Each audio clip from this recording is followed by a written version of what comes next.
ओम शांति। 6 जुलाई 2023 बाबा के आज के महावाक्य हैं। बाबा समझाते, मीठे बच्चे, इस ज्ञान में गंभीरता का गुण धारण करना बहुत जरूरी है। कभी भी अपना अभिमान नहीं आना चाहिए। माताओं का रिगार्ड रखो। प्रश्न है, सभी बच्चों के प्रति बाप की आश क्या है? वे आश पूरी कब कर सकेंगे? बाप की आश है बच्चे ऐसा पुरुषार्थ करें जो नर से नारायण बनकर दिखाएं। इसमें ही बाप का शो होगा।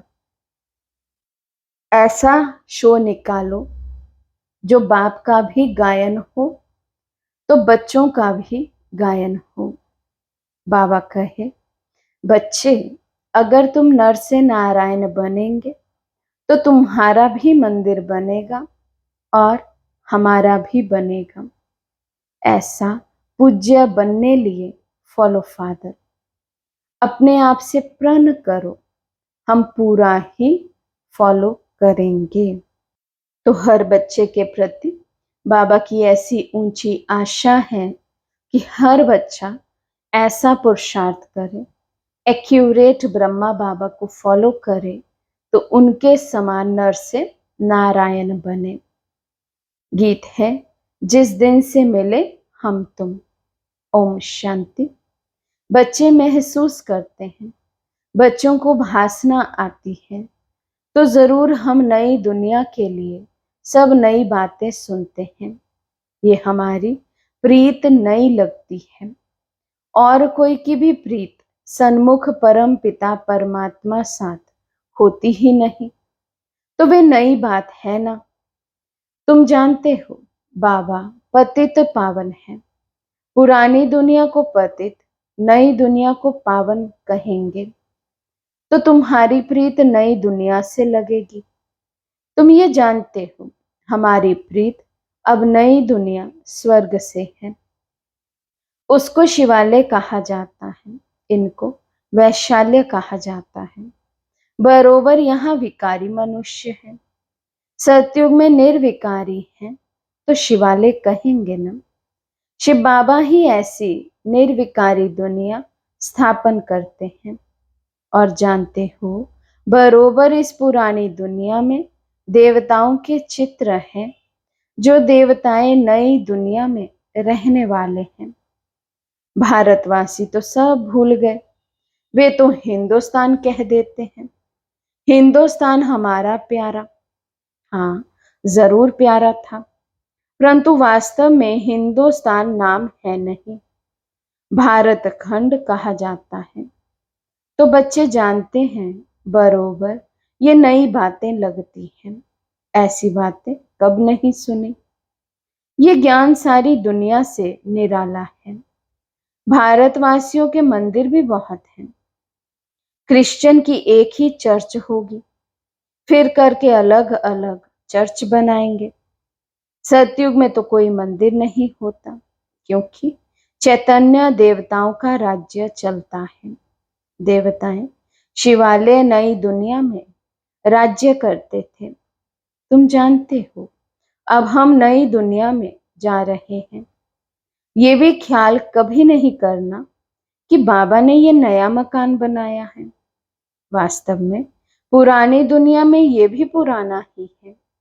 हमारी प्रीत अब नई दुनिया से लगी है। आत्माओं की परमात्मा साथ प्रीत लगी है। जो सन्मुख बैठे हैं मनुष्य समझते हैं ब्रह्मा कुमार कुमारियों की ब्रह्मा से प्रीत लगी है। तुम जानते हो हमारी प्रीत एक शिव बाबा से है, दूसरा ना कोई। भल तुम्हारा नाम बीके है, परंतु ब्रह्मा से प्रीत नहीं है। ये ब्रह्मा तो देहधारी है ना, जन्म मरण में आते हैं। तुमको देह से संबंध नहीं जोड़ना है। वे गुरु लोग तो अपना नाम रख देते हैं सच्चिदानंद, परंतु सत्य चित्त आनंद स्वरूप तो एक परमात्मा को ही कहा जाता है। आत्मा सत्य चित आनंद रूप, शांत रूप, ज्ञान रूप थी। अब तुम फिर से इस संगम पर बनते हो। जैसे बाप की महिमा है ज्ञान का सागर, शांति का सागर, तुम भी सत चित आनंद रूप हो। बीज और झाड़ को याद करने से सारा ज्ञान आ जाता है। बरोबर 5 युग है। अभी है संगम युग। इस संगम युग को दुनिया नहीं जानती, करके मालूम भी हो परंतु डिटेल में नहीं जानती कि सतयुग में कौन राज्य करते थे, कैसे राज्य लिया। तुम अब राज्य ले रहे हो, पुनर्जन्म लेते चक्र में तो जरूर आना पड़े। सदैव स्वर्ग में कोई रह ना सके। स्वर्ग और नर्क की पहचान अभी मिली है। अभी कलयुग है, फिर सतयुग जरूर होगा। तो जरूर संगम पर ही परम पिता परमात्मा आया होगा। उनकी महिमा ही अलग है। ऐसे थोड़ी कि एक की महिमा दूसरे कोई को हो सकती। हर एक का कर्तव्य अपना, संस्कार अपने, एक ना मिले दूसरे से। हर एक आत्मा में अपना अपना पाठ है। तुम बच्चों को समझाया गया है आत्मा 84 जन्म लेती है। तुम नई बातें सुनते हो। भगवान उवाच, मैं राजयोग सिखलाए तुमको राजाओं का राजा, अर्थात नर से नारायण, नारी से लक्ष्मी बनाता हूँ। बाबा पूछते भी हैं, तुम सूर्यवंशी नारायण बनेंगे या चंद्रवंशी राम बनेंगे? कहते हैं बाबा, एम ऑब्जेक्ट तो सूर्यवंशी बनने की है। नंबरवार तो होते हैं ना। बैरिस्टर कोई बहुत अच्छा, कोई हल्का होता है। कोई सर्जन तो लाखों रुपया कमाते, कोई बहुत थोड़ा कमाते। पढ़ाई पर मदार रहता है। तुम्हारे में भी कोई तो बहुत कमाई करने वाले बनेंगे, तख्त पर बैठेंगे। ये बड़ा बेहद का ईश्वरीय कॉलेज है। उन कॉलेजों में हद होती है, इतने पास होंगे। ये है बेहद का कॉलेज। तो तुम नई बातें सुनते हो, अभी तुम समझ रहे हो।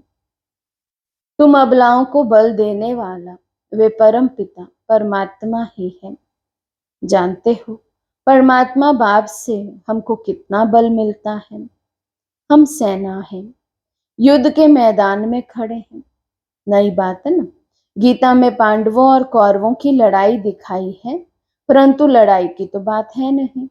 हर एक बात नई है। श्री कृष्ण तो नई दुनिया का अल्फ है। अल्फ से लेकर सब नई बातें हैं। नई दुनिया का अल्फ है लक्ष्मी नारायण, फिर उनके पीछे उनके बच्चे। तो लक्ष्मी नारायण है सतयुगी मनुष्य सृष्टि के अल्फ। यहाँ मनुष्य सृष्टि का रचयिता अल्फ ब्रह्मा है। पहले पहले परम पिता परमात्मा अल्फ, पीछे ब्रह्मा को अल्फ बनाते हैं, फिर लक्ष्मी नारायण को अल्फ बनाते हैं। यहाँ तुम ब्राह्मण कुल के हो। ब्राह्मण कुल का बड़ा ब्रह्मा ही गाया जाता है। ब्राह्मण तो भल वे भी हैं, परंतु ब्रह्मा कुमार कुमारियां नाम कभी नहीं सुना। गीता में भी ये नाम नहीं है। तो नई बात है ना। भारत को हिंदुस्तान कहने कारण हिंदू धर्म कह देते हैं। अपने प्राचीन धर्म की पहचान नहीं है। जैसे कि देवी देवता धर्म है ही नहीं। अपने धर्म को ना जानने कारण कहते हैं सब धर्म एक ही है। भल सब धर्म यहाँ रह सकते हैं, जिसको चाहे सो रहे, फ्री है। सभी धर्मों को मान देते हैं। कोई भी धर्म वाला आकर रह सकता है। बाहर में देखो, ये दूसरे धर्म वालों को निकालते रहते हैं। चिलोन, ब्रह्मा आदि में इंडियन को निकालते रहते हैं। भारत को वास्तव में प्राचीन देवी देवता धर्म वाला है, परंतु वे तो कहते कोई भी आकर रहे, सब इकट्ठे तो रह ना सके। जहां तहां धर्मों की बहुत खिटपिट है। कहते हैं भारत सभी धर्मों को इस्लाम देगा। इसलिए भारत की महिमा है। अब तुम सभी नई बातें सुनते हो। इस समय भारत में देवी देवता धर्म का कोई है नहीं। हम उस नई दुनिया के लिए पुरुषार्थ कर रहे हैं।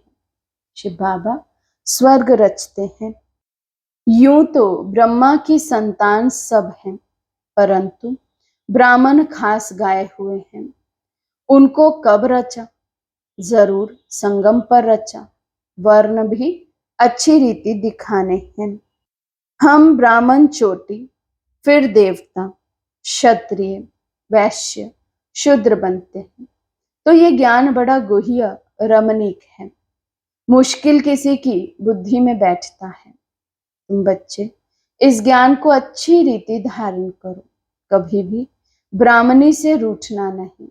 रूठ करके पढ़ाई को नहीं छोड़ना है, नहीं तो रसातल में चले जाएंगे। बाप आया है सुनाने, तो सुनना चाहिए। भक्ति मार्ग में कितना नियम होता है गीता सुनने का, वे पूरे नेम से सुनते हैं। मंदिर में भी नेम पूर्वक जाते हैं, रोज पक्का नियम रखते हैं। तुम्हारा नियम तो बड़ा कड़ा है। एक घड़ी, आधी घड़ी, फिर बढ़ाते रहना है। बाबा को याद करने से बुद्धि का ताला खुलेगा। विचार सागर मंथन कोई शिव बाबा नहीं करते हैं। उनको दरकार ही नहीं विचार सागर मंथन की। तुमको दरकार रहती है, किसको कैसे समझाएं। तो कभी भी रूठना नहीं चाहिए। एक दो का रिगार्ड रखना चाहिए। कई बच्चों को महारथियों का रिगार्ड रखना आता नहीं। ब्राह्मणियां जो हैं वे फिर भी मुख्य हैं। 10-12 को आप समान तो बनाती है ना, तो उनका रिगार्ड रखना पड़े। तुम जैसे कि शिव बाबा के एजेंट हो। सभी एजेंट्स एक जैसे तो नहीं होते, नंबरवार होते हैं। फिर भी एजेंट्स तो है ना। कोई तो बहुत अच्छी रीति धारणा करते हैं, रात दिन सर्विस में तत्पर रहते हैं। शिव बाबा भी यहाँ सर्विस पर आए हैं ना। बाबा कहते हैं हम डबल काम करता हूँ, भक्तों की भी सर्विस करता हूँ। तुम जानते हो सारी दुनिया में साक्षात्कार कराने का कर्तव्य कौन करते हैं? भल ड्रामा में सब पहले से नोंद है, उसी समय साक्षात्कार होता है। समझते हैं गॉडफादर ने दिव्य दृष्टि से साक्षात्कार कराया। जहां तहां साक्षात्कार होते हैं। ये साक्षात्कार भी ड्रामा में नोंद है। इसमें बड़ी विशाल बुद्धि चाहिए। ये है नई बातें। सृष्टि का चक्र बुद्धि में फिरना चाहिए। कोई कोई का ये स्वदर्शन चक्र अच्छा तीखा फिरता है, कोई का कम। तुम स्वदर्शन चक्रधारी हो। सर्विस के लिए बुद्धि चलती रहेगी नंबरवार। कोई का तो स्वदर्शन चक्र फिरता ही नहीं। हवा तो लगती है, परंतु कोई का बहुत तीखा फिरता है, कोई का बहुत कम फिरता है, कोई का तो बिल्कुल फिरता ही नहीं। स्वदर्शन चक्र नहीं फिराएंगे तो बाकी क्या पद पाएंगे?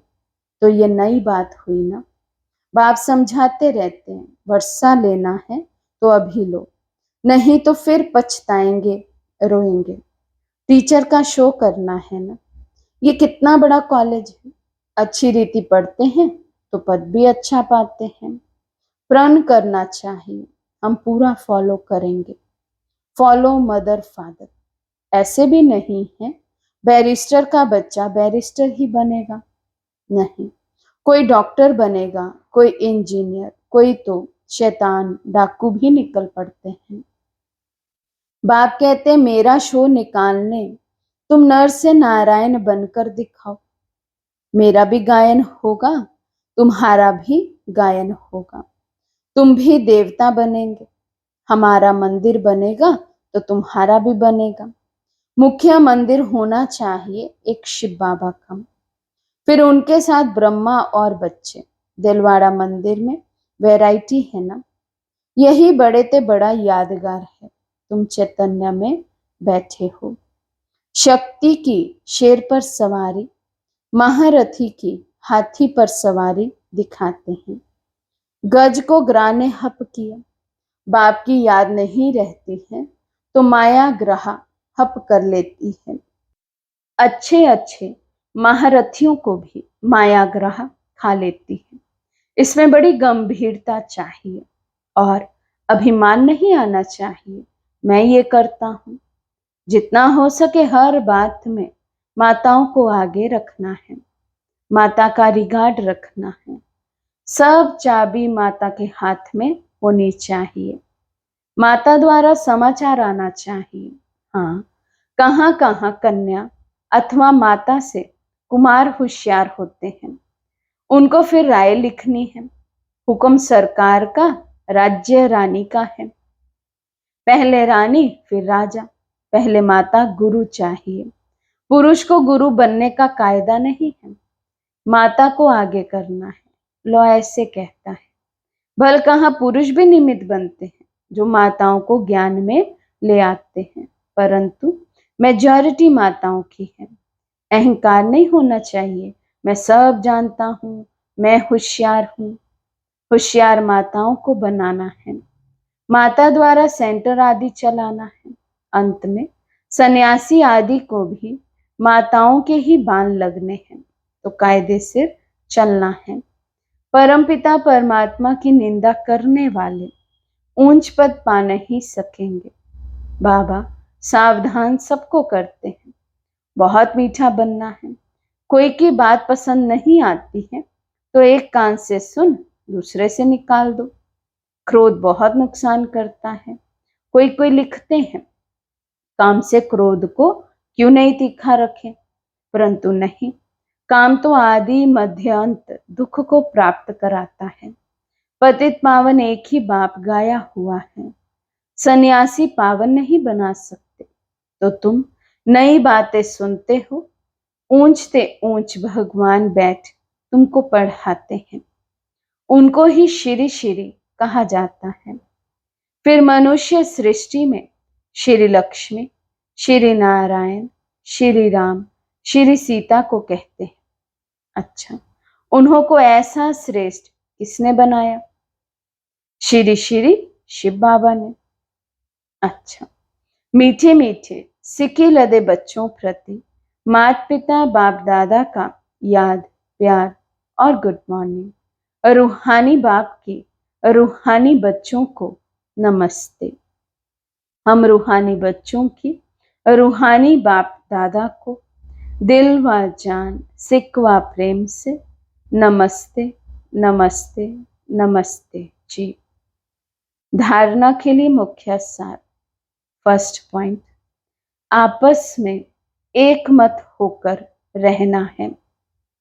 एक दो को रिगार्ड देना है और रूठकर कभी भी पढ़ाई नहीं छोड़नी है।